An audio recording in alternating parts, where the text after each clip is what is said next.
But in reality, the main objective of everything they do is to consolidate their own power. They use these types of opportunities to push their propaganda and further their own agenda. Pretty much everything they do is just for their own self-interest. For example, they might send their locally made vaccines, which we all know are weak and often ineffective, to people in need. But they make a big deal out of it and use it as a propaganda tool. Hey everybody, welcome back. My name's Nathan, and in this video I'm going to be talking about how the COVID lockdowns in China are actually causing massive internal problems for China, and how China is desperately trying to cover this up.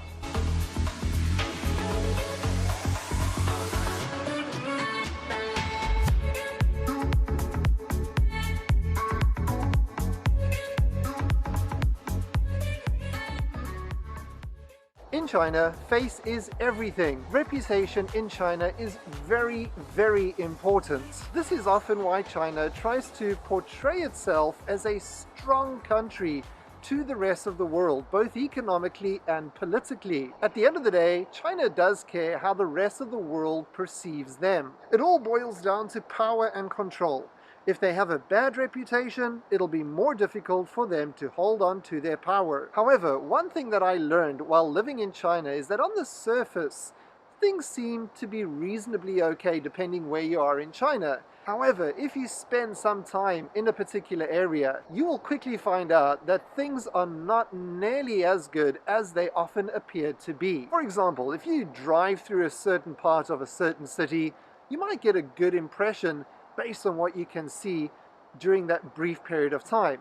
However, if you go and walk around the same area that you drove through in that city and you spend a little bit more time there, there's a very good possibility that you will see a darker side, and you will quickly realize that things aren't as peachy as they appear to be upon first glance. So China likes to portray themselves as a strong and stable country, but once you're there and you spend a little bit of time there, that sort of image that they like to give off to the rest of the world is often inaccurate. And once you're there in China and you're spending a bit of time in China and you get to really see what's going on, you'll quickly realize that things are not as they seem. If the CCP has a bad international reputation, which they already do, and a bad reputation inside of China, it's going to be more difficult for them to hold onto power. One problem is that China doesn't really know how to deal with the rest of the world, and by default the international community. When China deals with international issues in other countries around the world,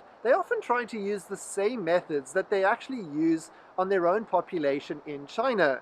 Sometimes this works. However, for the most part, it does not work. In China, the vast majority of the population do not question the CCP. Even if they know they are being lied to or misled, most people will not question the CCP or speak up against the CCP. Most people don't really have a choice but to agree with whatever the CCP says or does. Therefore, the CCP is used to dealing with issues in this way, but fails to realize that the rest of the world is not under their control, and many people in freedom-loving countries will speak up against China if necessary. However, people in China do have their limits as well, and many people in China are not always happy with how the CCP rules China and deals with certain issues. Many experts claim that the CCP is slowly but surely losing their grip on power in China. Let's take a look at the COVID lockdowns in China and how the way the CCP is dealing with it is actually causing a lot of problems both internally and internationally for China. The Lunar New Year is responsible for the world's largest mass human migration. This is because China has a huge population, and many of them travel either abroad or back to their hometowns to visit their families during this time of the year. In fact, this is one of the main reasons the virus spread so quickly when it was first discovered. China basically refused to stop their population from traveling during the Lunar New Year, and this caused a massive surge in cases, and it caused the virus to spread very, very quickly. First of all, it's no secret that the virus originated from Wuhan. We all know that. Second of all, China refused to acknowledge that there was a human-to-human transmission of the virus, even though they were warned about it. Why did they lie about it? Why didn't they try to prevent it from spreading? I find this point in particular quite infuriating. To make matters worse, instead of admitting to it and trying to rectify their mistake, they just lied about it, tried to cover it up, and then eventually started blaming everybody else.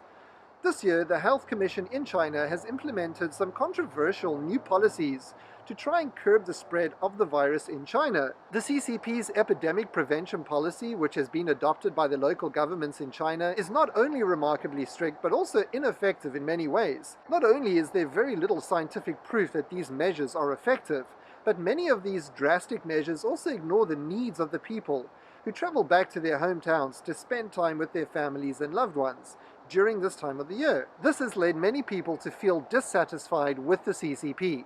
Many people in China move to the large cities around China, and they stay in those cities and they live and work in those cities throughout the year.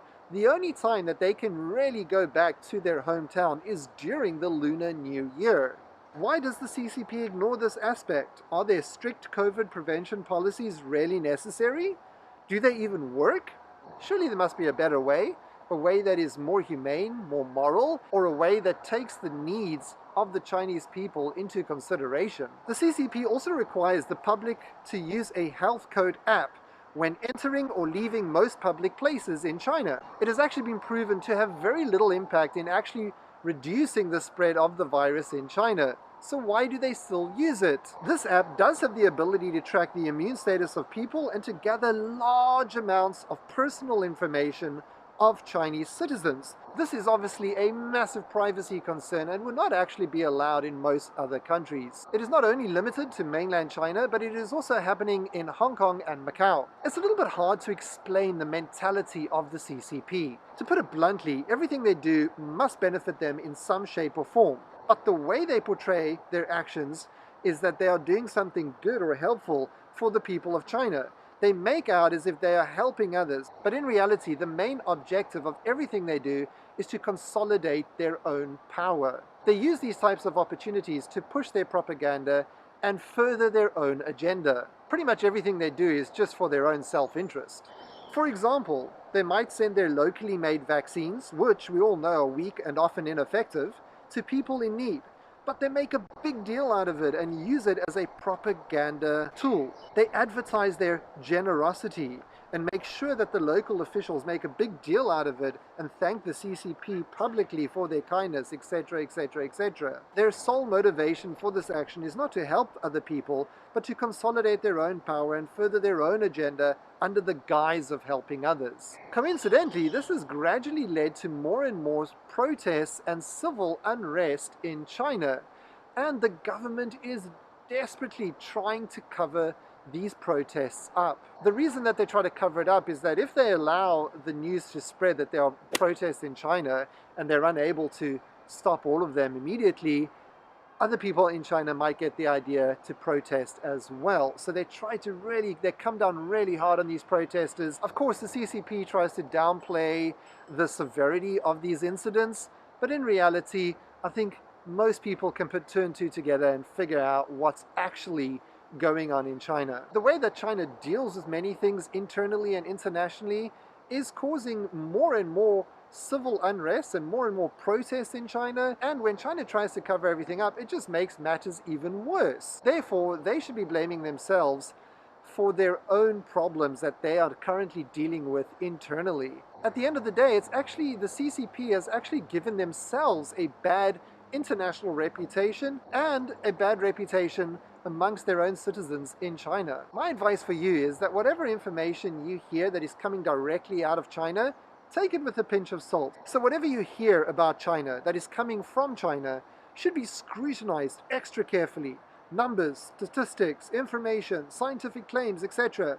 It has all been scrutinized, twisted, and edited in China before it has been given the green light to be released either in China or abroad. In conclusion, despite what China claims to the rest of the world, China has become more politically and more economically unstable over the past few years. This is mainly due to how the CCP deals with others, including people in China and other countries. Their evasive unreliable and often morally wrong tactics will only cause increased pushback and distrust among the rest of the world. Basically, the CCP is the main cause of their own problems. Okay, everybody, thank you very much for watching. I'll see you in the next one. Cheers.